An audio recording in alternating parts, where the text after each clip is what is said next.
ሰላም ሰላም እንዴት ናችሁ?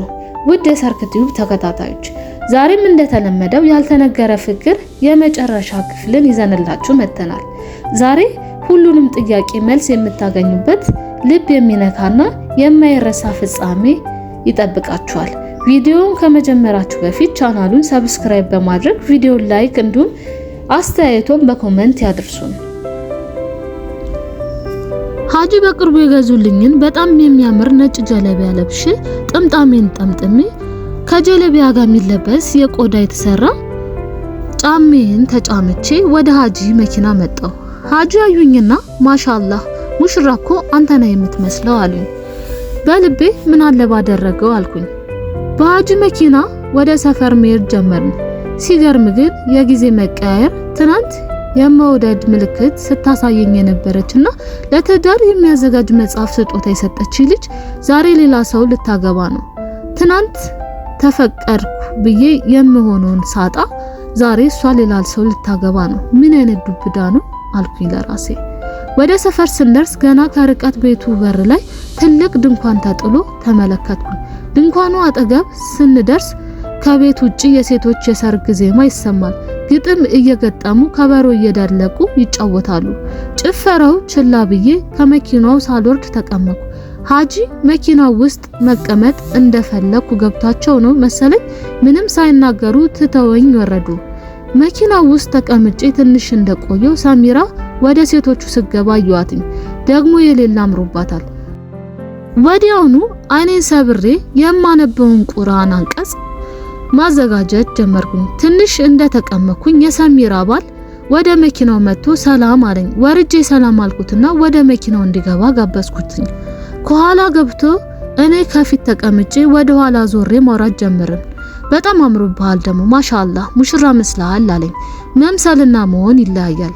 የፈለገ ሙሽራ ብመስል ሙሽራ ስለመሰልክ አንተ አግባት አይሉኝም። ሰውየው ሰሚራ ከኛ ቤት ስትወጣ የመኪናውን መስታወት አውርዶ ጠራት። ፈገግ አለችና ሰላም ካለችን በኋላ ከሱ ጋር ማውራት ጀመሩ። የሚያወሩት ቃላቶች የሆነ ፍቅር የሚሸቱ ናቸው። የጠራት ሊያስቀናኝ መሰለኝ። ሰሚራ እንደሄደች ባሏ እኔ በጣም ነው የምወዳት፣ ይገርማል ባስከፋትም ትችለኛለች። ስሜን እንኳን አብዱራሂም ብላ አትጠራኝም፣ አብዱዬ ነው የምትለኝ አለኝ። ሰውየውን ሊያስቀናኝ ፈልጎ ነው ወይስ ስሙን ለመንገር ፈልጎ ነው እግረ መንገዱን አልኩኝ። ያወራው ነገር ጥቅም የለሽ ሆነብኝ። ግን ሰሚራ ባሏ ቢያንስ እንደሚወዳት ሳስብ በጣም ደስ አለኝ። ትንሽ ካሰብኩ በኋላ ይኸውልህ አብዱ፣ ሚስትህ የምትወድህ ከሆነ አንተም እሷ በላይ ልትወዳት ይገባል። በትዳር መካከል መኳረፍና መጣላት ቢከሰትም እንኳን ክብሯን የሚነካ ነገር ግን ልትናገራት አይገባም አልኩትኝ። የሚስትህን ክብር ቢያቆሽሽና በአንተ ንግግር ምክንያት ሰው ርካሽ ቢላት ውርደቱ ለሷ ብቻ ሳይሆን ላንተም ነው። ሚስት ልብስ ናት፣ ነውርን ትሸፍንልሃለች። አንተም ልብሷ ነህ፣ ነውሯን ልትሸፍንላት እንጂ ልታዋርዳት አይገባም አልኩት። አብዱራሂምም አንገቱን በአዎንታ እየነቀነቀ ትክክል መሆኔን ገለጸልኝ። ሰዓት ሄዶ 6:30 እስከሚሆን ድረስ ሙሽራው አልመጣም። ምን አለ በቀረ ሀጂ አብዱራሂምና እኔ መኪና ውስጥ ሆነን መስጊድ የዙሁር ስግደት ፈጽመን ተመለስን። ስንመለስ ከሙሽራው መኪና ጋር ተገናኘን። ከኛ ፊት እየመራናቸው ተከተሉን። ከመኪናው ወርደን ወደ ድንኳን ገባን። የሙሽራው መቀመጫ ከፍ ተደርጎ ተሰርቷል። ወንበሩም የሰርግ ወንበር ነው። ሙሽራው ወጣት ነው። በግምት ከ25 ዓመት አይዘልም። አቋሙም በጣም ደስ ይላል። ከአምሪ ጋር ይመጣጠናል። ስለሞት እያወራው የቁርአኑን አንቀጽ አንብቤ ላስለቀሳቸውን ፈለኩ እና እኔ ብቻዬን ምን አስተከዘኝ። ደግሞ ሀጂ እንዳይከፉብኝ ብዬ ስለ ጋብቻ የሚያወሩን አንቀጾች ለማንበብ ወሰንኩኝ። ወዲያውኑ ሀጂ ተነስተው ቁርአን እንዳነብ ወደ መድረኩ ጠሩኝ። ከሙሽራው አጠገብ ቆሜ ተመስጬ አነበብኩና ስጨርስ ሙሽራው ከመቀመጫው ብድግ ብሎ አቀፈኝ። ከመድረኩ እንደወረድኩኝ የሰፈራችን መስጂድ ዋና ኢማም የጋብቻ የሚደረገውን ንግግር አደረጉ። ሁሉንም ካፈራረምኩ በኋላ ውስጥ ሙሽራዋን እንዳስፈርም ሀጂ ላኩኝ። በዛ ሰዓት አምሪን ግቢ ውስጥ አገኘኋት። በጣም አምሮባታል። አየችኝና ማሻአላህ ሀቢቤ በጣም አምሮባሃል አለችኝ። የምመልሰው ግራ እየገባኝ ባረከላሁ ለኩሙ ብያት አለፍኩኝ። አላህ ይባርካችሁ ማለት። አምሪ እየሳቀች እና ይህንን ለሷ ትነግራታለህ ወይስ እኔ ልንገርልህ አለችኝ። ለማን አልኳትኝ ግራ እየገባኝ። ሀቢብ ደግሞ ሙሽራን ውጭ አግኝተኸዋል ለሙሽራዋ ነው አልኳት። ሙሽራዋ ማናት አልኳትኝ። ያክስቴ ልጅ ናት። ስሟን ድንኳን ውስጥ አላነበብከውም አለችኝ። የሆነ ታምር የተፈጠረ መሰለኝ። ቆይ አምሪ አይደለችም ማለት ነው የምታገባው? ምን አይነት ደነዝ ነኝ አሁን ነው እንዴ ትዝ የሚለኝ? ለካ አምሪ እኛ ቤት ኒካ አለ እንጂ እኔ ኒካ ላስር ነው አላለችኝ። ላንቺ ሰርግማ አልቀርም ስላት አትቀባጥር ብላ ሄደችው። ለዛ ነበረ በሰዓቱ ከነበርኩበት ስሜት ጋር ማዋሃዴ ነበረ አስተሳሰቤን ወደ ሌላ የወሰደው። በእውነት በጣም እንደምወዳት ከዚህ በላይ ምንም ሊያስረግጥልኝ አይችልም። እኔ እኮ የመሰለኝ ስል አምሪ እየችኝና አንተማ የመሰለህ ብላ መሳቅ ጀመረች። በጣም ከመሳቋ የተነሳ እንባ ባይኗ መውረድ ጀመረ። እየሳቀች አንተ የመሰለህ እኔ የማገባ ነው አይደል? ተቃጠልክ አይደል? እሰይ ሰራውልህ ስትለኝ ልመታስል እየሮጠች ሄደች። እውነት ሰርታልኛለች። ትንሽ ስረጋጋ አምሪ ነይ በቃ ውስጥ ገብተሽ ሙሽሯን አስፈርሚልኝ አልኳት። ወረቀቱን ተቀብላኝ ሙሽሯን አስፈርማ ይዛው መጣች። ሴቶቹ ጋር ጭፈራው ቀልጧል። ወረቀቱን እየተቀበልኳኝ ጨካኝ ነሽ አልኳትኝ። የሰራችኝ ጉድ የሌለ አስደስቷታል መሰለኝ። አሁንም የሌለ እየሳቀች ነው። ለሌላ ጊዜ የኔን ስጦታ ችላ እንዳትል። አሁንስ የመጽሐፉ ርዕስ ትዝ አለ አለችኝ። ርዕሱ ትዳርን የሚያጣፍጥ 1000 መንገዶች ነው። በአጠቃላይ የገጹ ብዛት 138 ነው። 5ኛው ገጽ ላይ የአዘጋጁ ማስታወሻ አለ። በ7ኛው ገጽ ላይ ደግሞ የተርጓሚው ማስታወሻ አለ። ከሱ ቀጥሎ ደግሞ የደስታ ሚስጥሮች የሚል ርዕስ አለ። ጸሐፊው ደግሞ ስል አምሪ እየሳቀች በቃ አንብበዋል ብቻ ሳይሆን ሸምድደዋል ብላ አቋረጠችኝ። እየሳቅ ወረቀቱን ይዤ ወደ ድንኳን ሄድኩኝ። የኒካው ዝግጅት ተጠናቆ ሙሽራው ሙሽሪትን ይዞ ሄደ። አምሪ ለታሪክ የሚተርፍ ጉር ነው የሰራችኝ። ወደ ትምህርት ተመልሼ 3 ቀን ሳልቆይ የረመዳን ጾም ስለተጀመረ ወደ ሰፈራችን መስጊድ ለማሰገድ ተመለስኩኝ። አሁን ትንሽ ፌስቡክ ላይ የምጽፈው ትምህርት ሰው እያወቀኝ ነው። በእርግጥ ፎቶዬ ስለማይለጠፍ በአካል አያውቁኝም። ስሜ ግን እየገነነ መጥቷል። በረመዳን ከብዙ ሃይማኖት መምህራን ጋር ያለኝን ትስስር በጣም ጠበቀ። ረመዳን ተጀምሮ በሁለተኛው እሁድ መስጂዳችን ውስጥ የተዘጋጀ ስብሰባ መድረክ ላይ ስለ ጓደኝነት ለ15 ደቂቃ ያክል እንዳስተምር ተጋበዝኩ። ህዝቡ የተሰበሰበበት ማስተማር የመጀመሪያ መድረኬ ስለሆነ በደንብ ተዘጋጀው። የመስጊዱ ኢማም ለ1 ሰዓት የጎረቤት መብትን በተመለከተ ካስተማሩ በኋላ መድረክ መሪው ስለ ጓደኝነት እንዳስተምር ጠራኝ። መድረኩ ፊት ለፊት 3 ካሜራዎች ተደቅነዋል። ዝግጅቱ ላይ ላልተገኙ ሰዎችና ውጭ ሀገር ላሉ ኢትዮጵያውያን ለማስተላለፍ ታስቦ ይመስለኛል። መድረኩ ላይ ወጥቼ በአረብኛ አላህን ካወደስኩና ነብዩ መሐመድን ሰላምታ ካወረድኩኝ በኋላ ንግግሬን ቀጠልኩ። የተወደዳችሁ አማኞች ከወንድም ከሴትም ያላችሁ የጌታን ቅን ባሪያዎች ሰላም በእናንተ ላይ ይሁን። ነገ በትንሣኤው ቀን ለቅጣት ተዳርገው ከሚቆጩት ሰዎች መካከል አንዱ ማን እንደሆነ ታውቃላችሁ? ጌታችን በተባረከ ቃሉ እንዲህ ይላል አልኩኝና ድምጼን አሳምሬ የቁርአን አንቀጽ አነበብኩ። እስኪ ቆይ ጥያቄ ልጠይቃችሁ ስል የፌቡ ጓደኛ ፍቅር ትዝ አለችኝ። ፌበን አብረን እንድንተኛ ስጠይቃት ፌቡ ሄዳ ለጓደኛዋ ለፍቅር ስትነግራት ፍቅር ታይቅርብሽ ብላ ፌበንን ክብር ከማትረፍ ይልቅ ክብሯን የምትነጥቅበትን የሶዳኔን ጉዞ አመቻቸች። ምናልባት የፌቡ ጓደኛ ፍቅር መልካም ብትሆን ኖሮ ይቅርብሽ ብላ ባስተወቻትና የፌብን ሕይወት እንዲህ ባልተመሰቃቀለ ነበረ። ቀጠልኩኝ። አዎ ልጠይቃችሁ፣ ጓደኛችሁ ማን ነው? መልካም ለማድረግ ስትሞክሩ የሚያዳክማችሁ ወይ ደግሞ የሚያበረታችሁ ማን ነው? ንገሩኝ እስኪ። መጥፎ ነገር ከማድረግ ስትሞክሩ መጥፎ ነው ብሎ ያስተዋችሁ እስኪ ማን ነው አልኳቸው። ዛሬ ስለ ጓደኞቻችሁ በደንብ አስቡ ብዬ ሌሎቹንም የቁርአን አንቀጻትን አንብቤ ካስተማርኩ በኋላ ከመድረኩ ወረድኩኝ። ገና ተስተካክዬ ሳልቀመጥ ከአጠገቤ የተቀመጡት ኡስታዝ ሀቢብ ያለንበትን ተጨባጭ ነገር በደንብ የሚያሳይ ዳዕዋ ነበረ። በሚቀጥለው ሳምንት እኛ መስጊድ ዝግጅት ስላለ በፈለከው ርዕስ ላይ ተዘጋጅተ ብታስተምር ደስ ይለኛል አሉ። ዳዕዋ ማለት ስብከት ማለት ነው። አመሰገንኩና ግብዣውን ተቀበልኩኝ። 6 ሰዓት ተኩል አካባቢ የሚሰገደው የዙሁር ስግደት ሰግዶ ሲያልቅ ከሀጂ ጋር ከመስጂድ ወጣን። መኪና ውስጥ እስክንገባ ድረስ ብዙዎች እየመጡ ያቅፉኝና ያመሰግኑኝ ጀመር።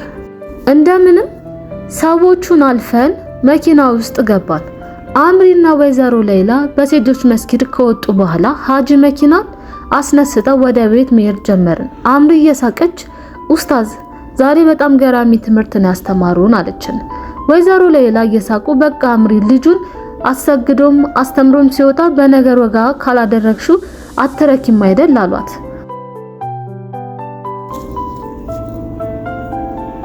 ሀጂ እየሳቁ ባይሆን አምሪ ልጠይቅሽ ጓደኛሽ ማን ነው? ከሀቢቤ ንግግር አልተማርሽም አሉ። አምሪ እየሳቀች እኔ ጓደኛዬ ሀቢብ ነው፣ እሱ ደግሞ ወደ መጥፎ ነገር አይመራኝም፣ መጥፎም ነገር አያዘኝም አለች። ሀጂና ወይዘሮ ሌላ ጮክ ብለው ሳቁ።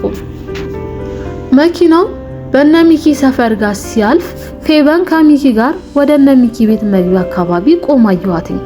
በደንብ ስመለከታት ያየሁትን ማመን ከበደኝ። ፌቡ አርግዛለች፣ ሆዷ በጣም ገፍቷል። ሚስኪን ፌበን ከማን ይሁን ትናንት ከኔ ጋር በፍቅረኝነት የጀመረችው ሴሰኝነት ዛሬ ለዚህ ሁሉ ኪሳራ ይዳርጋታል ብሎ ማን አሰበ? እወድሻለሁ በሚል ቃል ከርካሽ እኔነቴ እንደወጣ መች አወቀች? ወንድ ልጅ ያላገባትን ሴት እወድሻለሁ ካለ ይህ ንግግሩ ከስሜት እንጂ ከልብ እንዳልሆነ መች ነገርኳትኝ? ከልቤ ከሆነ እንኳን የማህበረሰቡን እሴት መጠበቅ በፍቅር የመዛለል አቅም እንደማይኖረው መረዳት እንዴት ተሳናት? ዘላቂ ፍቅርና መተሳሰብ ያለው ትዳር ውስጥ ብቻ መሆኑን ቤተሰቦቿ ምን ነው ሳያስተምሯት? ወይኔ ፌበን የህይወቴ የማትጠፊ ስህተት አልኩኝ። በቀጣይ ሳምንት በኡስታዝ ግብዣ መሰረት ዝግጅቱ ላይ ወጣቶች የት ናቸው በሚል ርዕስ ተዘጋጅቼ ለመስበክ ሄድኩኝ። መስጂዱ ትንሽ ራቅ ይላል።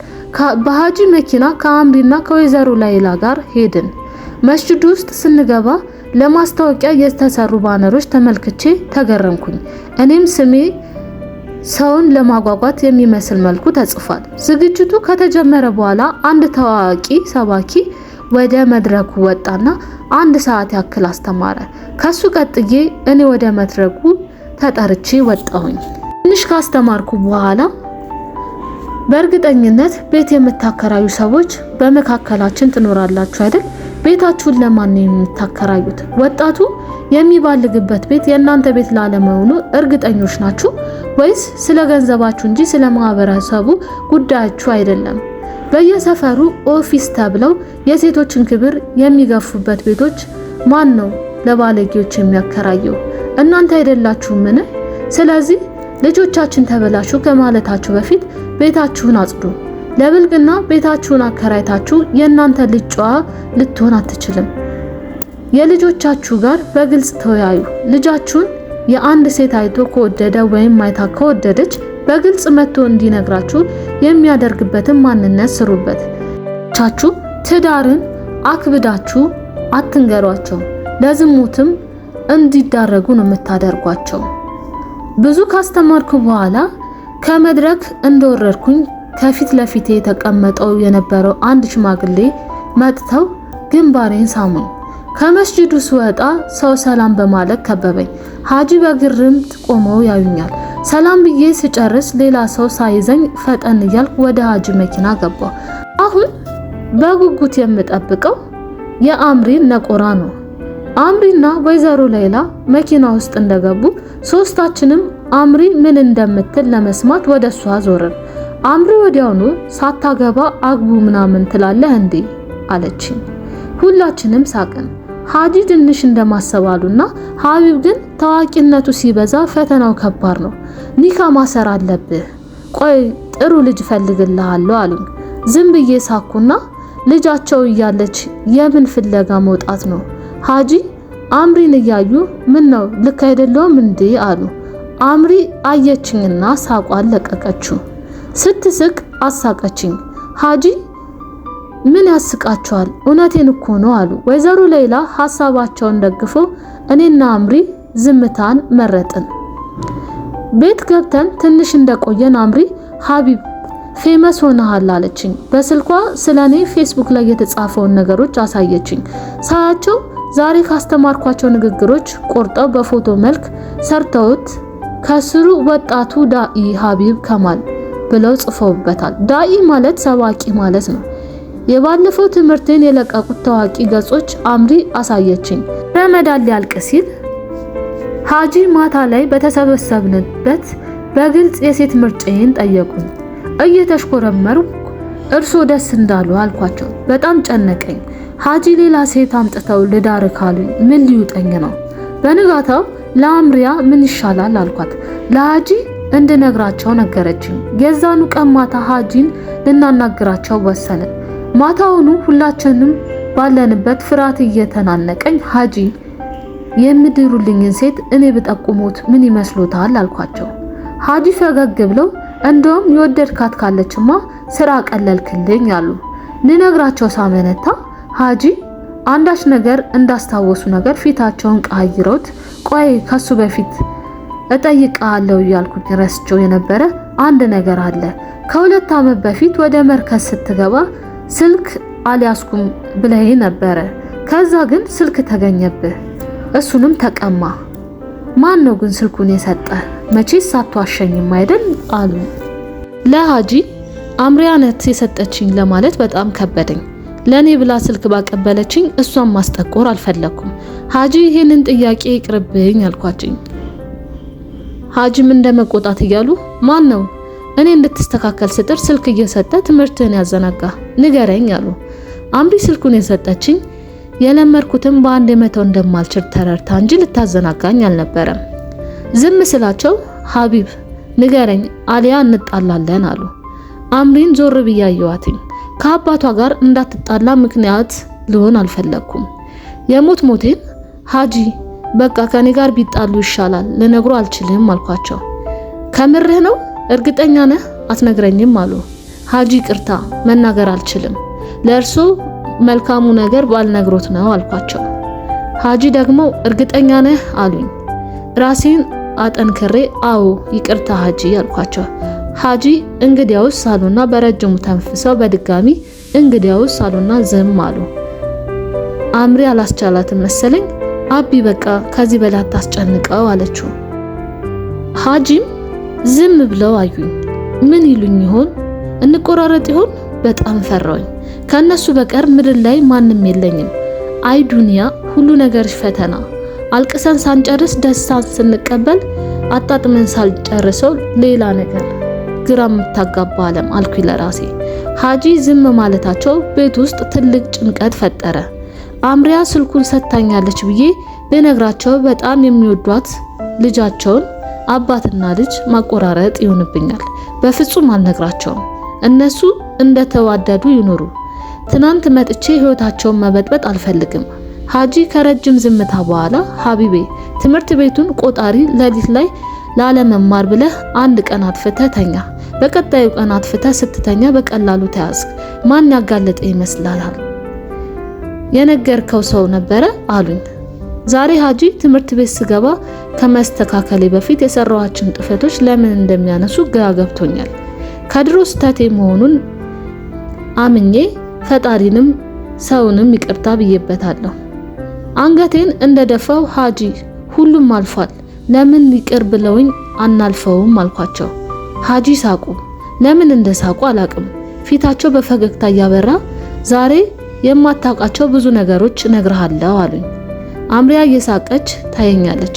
ምንድነው አልኩኝ። ሀጂ ቀጠሉ። ሀቢብ አንተን የተስተካከለ ሰው ለማድረግ ወደ ሃይማኖት ትምህርት ቤት እንድትገባ ሐሳቡን ያቀረበችው አምሪያ ነበረች። ስልኩን ስትሰጥህ ለእኔው ነግራኝ ነው የነበርክበትን ጨለማ ከኔ ይልቅ አምሪያ በደንብ ትረዳህ ነበረ። ስልኩን የሰጠችህ የምታደርገውን እያንዳንዱን እንቅስቃሴ ለመከታተል እንዲረዳት ብላ ነው። ቆጣሪ አጥፍተህ የተኛ ጊዜ ጠዋት ለአምሪያ እንደ ጀብድ ነገርካት። እሷ ወዲያውኑ ለኡስታዝ ደውላ ነገረቻቸው። በቀጣዩ ቀን ስታጠፋ በቀላሉ ቆጣሪ ተመልሶ ላንተም ማስጠንቀቂያ ተሰጠ። ትንሽ ትምህርት ላይ ትኩረት ማድረግ ስትጀምር አምሪ ኡስታዝን ስልኩን እንዲቀሙ አደረገች። አሁን እንዲህ ትልቅ ሰው ከሆንኩ በኋላ ለኔ ምስጋና ደብዳቤ ስትጽፍ ለአምሪያ ስጦታ ደብዳቤውን ሰጠዋትኝ። እዚህ ደረጃ ለመድረስ ምክንያት ከኔ ይልቅ እሷ ስለሆነች ነው። ከፈረስክበት በድጋሚ ሰርተሃለች። ሀጂ ቀጠሉ። አምሪያዬን እንደምትወዳት የነገርካት ቀን ሁኔታ ትንሽ ስላሰጋት ነግራይ ነበረ። ሊያሳስቷችሁ ከሚችሉ ነገሮች በደንብ ተጠንቅቀሽ እንድታስተካክዩ ብዬ አዘዝኳትኝ። ከተስተካከልኩ በኋላ አምሪ ጋር መኳረፍ ስትጀምሩ እሷም እንደወደደችህ ገባኝ። አምሪያ ማግባት ፈልገው 3 ሰዎች አናግረው ነበረ። እሷን ስጠይቃት አልፈልግም አለችኝ። ይህ ደግሞ እንደምትዋደዱ በደንብ አስረገጠልኝ። ባለፈው መኪና ውስጥ ልዳር ስልህ ያሰብኩልህ አምሪያዬን ነበረ። ሁለታችሁም ታይታችሁ ተሳሳቃችሁ። ለማንኛውም አሁን ስልኩን ማን ሰጠ ብዬ ያስጨነኩ አሳልፈ ትሰጣታለህ ወይስ አትሰጣትም የሚለውን ለመለየት ነበረ። አንተ ግን አሳልፈ አልሰጣትም። ለአባቷ አሳልፈ ያልሰጣት ለማንም አሳልፈ ትሰጣታለህ ብዬ አላስብም አሉ። በጣም በሸኩኝ። አምሪ ሰጥታኛለች ብዬ በነግራቸው ኖሮ ፈተናውን በወርቅስ አምሪ ላጣት ነበር። በጣም ያበሽቃሉ።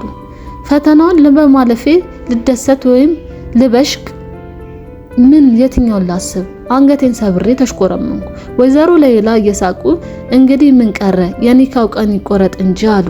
ሀጂ ፈገግ እንዳሉ ኒካው ትምህርት ቤት ውስጥ ኡስታዝ ባሉበት ይደረግ አሉ። የሆነ ህይወቴ ውስጥ አንድ ነገር ሲሰምር ተሰማኝ።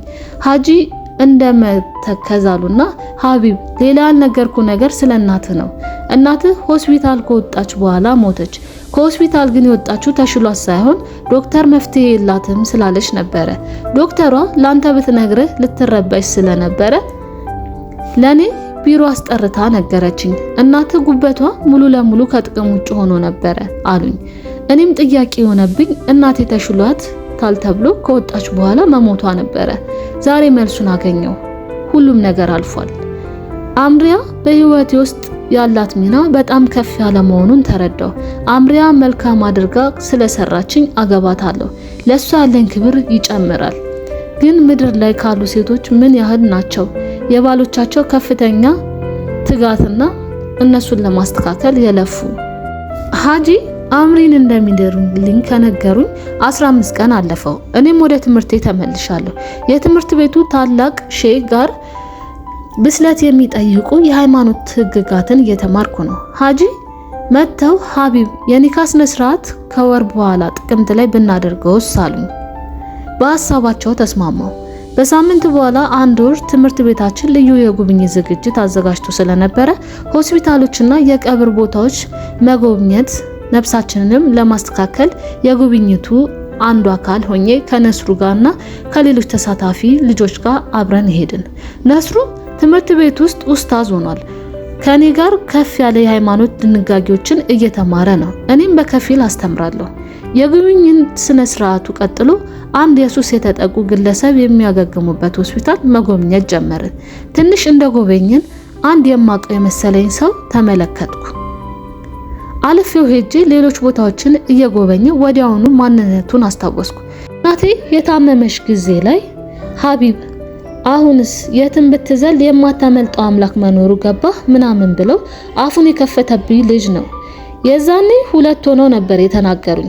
ልመታቸው ፈልጌ ሀዘን ላይ ስለነበርኩ አልፌያቸዋለሁ። ሲገርም ትናንት ከፈጣሪ የጀነት ማረጋገጫ የተሰጠው ይመስል ራሱን አጽድቶ ከኛ የጀሃነም ተብሎ የተፈረደብን ይመስል ሲያንኳስሰኝ የነበረው ልጅ በሱስ ተተብትቦ ዘግጦ ማገገሚያ ገባ። ያንኳስሰኝ እኔ ህዝቡን የማስተማር ሰባኪ ሆኛለሁ። ፈጣሪ ቀንን እንዴት እንደሚለዋውጥ አየህ። አይ ብዬ አለፍኩት። ጉብኝታችንን ጨርሰን ስንወጣ አምሪያ ስልክ ደወለች። አሁን ራሳችንን በአግባቡ መቆጣጠር እንችላለን ተብሎ ስለታሰበና በከፊል ወደ ማስተማሩ ስለገባን ስልክ እንዲይዝ ስልክ ተሰጥቻለሁ። እጩ ሚስቴ አልኳትኝ ስልኩን አንስቼ። እጩ ባሌ ገራሚ ዜና አለኝ አለችኝ። እየሳኩኝ ጋብቻው ነገ ነው ተባለ እንዳትይኝ አልኳትኝ። አንተ አዛ ነገር ነህ ከሱ ሌላ ነው አለችኝ። አንቺን ከማግባት ሌላ ዜና የሚሆን ምን አለ አልኳትኝ። ሰሚራ ረገዘች አለችኝ። አብዱም በደስታ ቤቱን እየቀወጠው ነው ብላ ነገረችኝ። በጣም ደስ አለኝ። አላህ ምን ይሳነዋል? ምን አይነት ህይወት አበላሽቼ ብዬ በጣም ጨንቆኝ ነበረ፣ ተጸጽቼም ነበረ። ልጅ ስታጣ ደግሞ በጣም አሳዝናኝ ነበር። አብዱ ልጅ በጣም ይወዳል። ምስጋና ለአላህ ይሁን አልኩኝ። ሀቢብ ማታ ቤታቸው ሰደቃ ተጠርተናል እንዳትቀር አለችኝ። እንደ ህፃን እየቦረኩኝ አልቀርም አምርዬ አልኳትኝ። ማታ ወደ ቤት እየተመለስ ከፌበን ጋር መንገድ ላይ ተገናኘን። ሆዷ እንደገፋ ነው። ናፍቆት በወገረው ድምጽ ሀቢብ አለችኝ። ወደ ሆዷ እየጠቆምኩ ፌቡ ምንድነው የማየው አልኳትኝ። አይኗን በእንባ ተሞልታ አረገዝኩኩ አለችኝ። አውቃለሁ የማን ልጅ ነው አልኳትኝ። ፌቡ አንገቷን እየሰበረች እሱማ ያብነት ነበር አለችኝ። ልታሳድጉ አስባችሁ ነው ያረገሽው አልኳትኝ። እኔ ማታ ላይ ምን እንዳደረገኝ በደንብ አላስታውስም ነበረ። ከሁለት ወር በኋላ ምልክት ማየት ስጀምር ኤልዳና ናት የነገረችኝ። ደንግጬ ስጠይቀው ተሳስቼ ነው እናሳድገዋለን ምናምን አለኝ። የሱ ልጅ ለማሳደግ አልፈልግም ነበረ። እንዳላስወርደው ደግሞ ገንዘብ አጠረኝ። ዛሬ ነገ ስል ሆዴ በጣም ገፋ። ሆዴ መግፋቱ ሲታይ እሱ ወደ ክፍለ ሀገር ሄዶ ጠፋ። አሁን እንዳላስወርደው ደግሞ በጣም ገፍቷል አለችኝ። አብነት ክፍለ ሀገር ቤተሰብ እንዳለው አውቃለሁ። በጣም አሳዘነችኝ። ለሁሉም ስቃይዋ ተጠያቂ እኔ ነኝ። ምላሴ እየተሳሰረ እና ምን አሰብሽ አልኳት። ፌቡ በአይኗ የእንባ ዘለላዎች እየተሽቀዳደሙ እየወረዱ ምን አማራጭ አለኝ መውለድ ነው አለችኝ። ቤተሰብሽስ ምን አሉሽ አልኳት። የፌስ ሳቅ ሳቀችና ከቤተሰብ ጋር ከተቆራረኩ እኮ 8 ወር አለፈኝ። ካልተስተካከልሽ ብለው ጨቀጨቁኝ። እኔ ደግሞ አልቻልኩኝም። ሲመራቸው አይንሽ ላፈር አሉ። ከነሱ ጋር ባልቆራረጥማ ገንዘብ መቼ ያጥረኝ ነበረ አለችኝ። በቅርቡ እሷን የማግዝበት መንገድ ማሰብ ጀመርኩኝ። ለማንኛውም ብዬ ስልኳን አጥፋፍቼው ስለነበረ በድጋሚ ተቀብያት ሄድኩኝ። አሁን መከራ የመከራት ይመስለኛል። መልካም ሰው ለመሆን የሚረዳት ብታገኝ ተስተካከል ይሆናል ብዬ አሰብኩ። እነ ሰሚራ ቤት የተዘጋጀውን ሰደቃ ድግስ ታድመን ሰሚራ በጣም ደስተኛ ሆናለች። አብዱ ደስታውን እንደ ገደብ የሌለው ሆኗል። አምሪ እያየችኝ ትስቃለች። ከነ ሰሚራ ቤት ከወጣን በኋላ አምሪ ሀቢብ ከመጋባታችን በፊት ላውቀው የሚገባ ነገር ካለ ንገረኝ አለችኝ። ምን ብዬ እንደምነግራት ግራ ስለገባኝ ካንቺን ጀምር አልኳትኝ። ሳቅ አለችና በህይወቴ ፍቅረኛ የሚባል ነገር አላውቅም፣ አንተን ብቻ ነው የወደድኩ፣ ሌላ ምን ልንገርህ አለችኝ። ወዲያውኑ ሶደሬ የተገናኘንበት ቀን ትዝ አለኝና ያኔ ለምን ሶደሬ ቤተሰቦችሽን ሳታሳውቂ ሄድሽ አልኳትኝ። ፈገግ አለችና ጓደኛዬ አጉል ወድሻለሁ የሚላት ልጅ ነበረ፣ እሷም ትንሽ ተንሸራታለት ነበር። እናልህ ፈተና ሲያልቅ አዲስ አበባ ውስጥ ለመዝናናት አስበን በመሃል ልጁ ሶደሬ ካልሄድን ብሎ ወጠራት። እኛን ስታማክረን እምቢ ስንላት ከሱ ጋር ብቻዋን ለመሄድ ወሰነች። ይሄ ከሆነ ደግሞ ልጁ ያልሆነ ነገር ያደርጋታል ብለን ስለፈራን እሷን ለመታደግ ስንል አብረን ለመሄድ ወሰንን። እና ቤት ሳልናገር ሄድኩኝ። ቤት ቢያውቁ ቦታውን ስለማይወዱት ከነሱ ጋር እንጂ ለብቻዬ እንድሄድ አይፈቅዱልኝም ነበረ። ሌላ ምን ልነግርህ? በቃ ሌላ ምንም የለም አለችኝ። የኔ ታሪክ ከሷ ሲወዳደር ምንም ያክል የዘቀጠ እንደሆነ እያሰብኩ እኔ እንጃ አልኳትኝ። አንተስ ፍቅረኛ ኖሮ ያውቃል አለችና በጣም ሳቀች። ሳቋን ችላ ብዬ ከመስተካከሌ በፊት ሁሉ ነገር የዘቀጠ ነበረ። ምን ብዬ እንደምነግርሽ አላቅም አልኩና ዝም አልኩኝ። ሀቢብ ከሰላም ጋር ተኝተሃል አይደል አለችኝ። ድንግጥ ብዬ እንዴት አወቅሽ አልኳትኝ። ሳቀችና የክፍላችን ልጅ ነበረች። አንተ ከተውካት በኋላ ሰላም ተጸጽታ ሁሉንም ነገር ነግራን ነበረ። ሰፈር የገባን ሰሞን ሆነ ብዬ እንጨት እያወጣው አስፈልጥ ውሃ በጀሪካን አሸክም የነበረው እንጨት አስፈልገን ወይ ደግሞ ቧንቧችን የውሃ መቀነሻ ሳይኖረው ቀርቶ ሳይሆን ሰላምን ልወጣበ ነበረ። በጣም ነበር የምታስጠላኝ።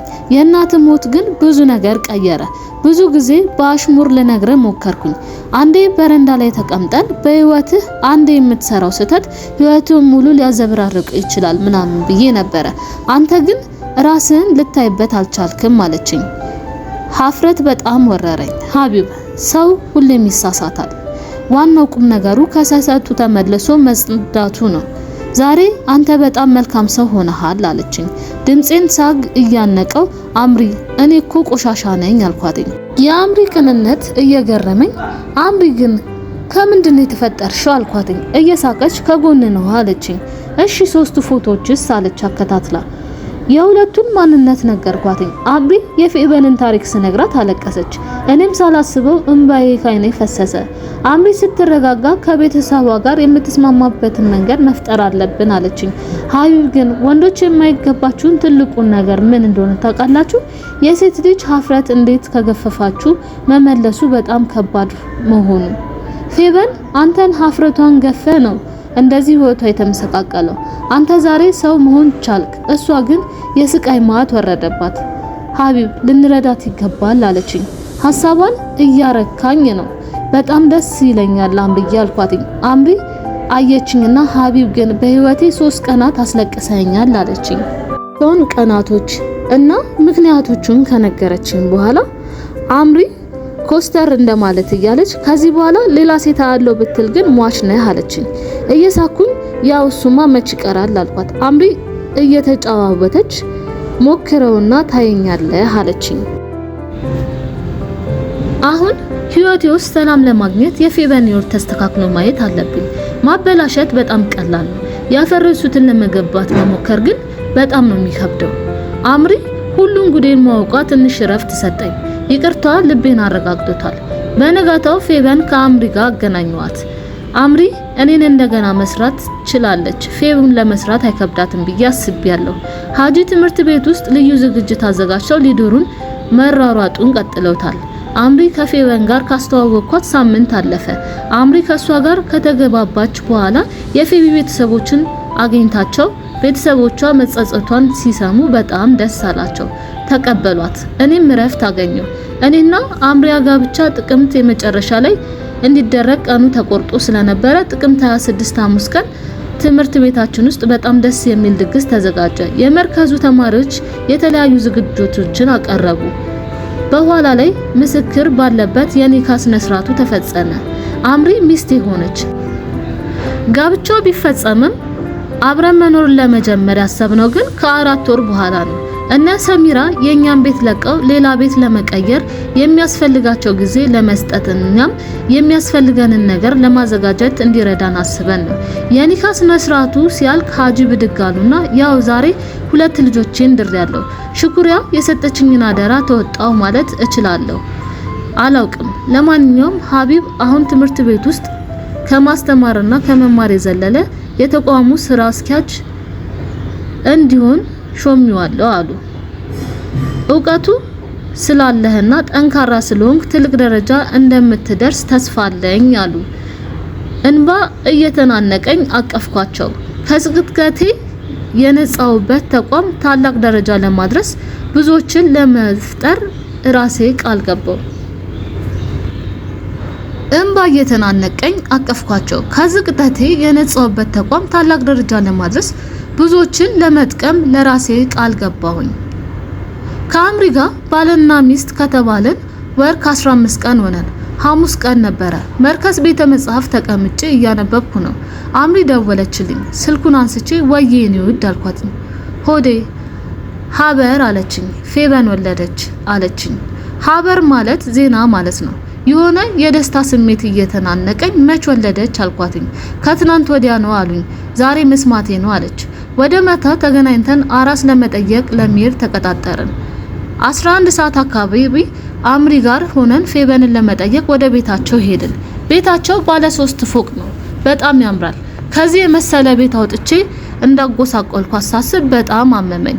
ቤቱ ውስጥ ስንገባ ሰራተኛዋ ፌበን ወደ ያለችበት ክፍል እየመራች ወሰደችን። ፌቡ ልጇን አቅፋ ተጋድማለች። እኛ እዛው እንዳለን ሚኪ፣ ካሪም እና ኤልዳና ሊጠይቁ መጡ። ሀቢቤ አለና ሚኪ አቀፈኝ። በጣም ከስቷል። በአትኩሮት አየሁት። እንዴት ናችሁ አልኩት። ሚኪ ያው እንዳለን አለን አለኝ። እነ ሚኪ ጋር ብዙ ነገር ተጨዋወትን።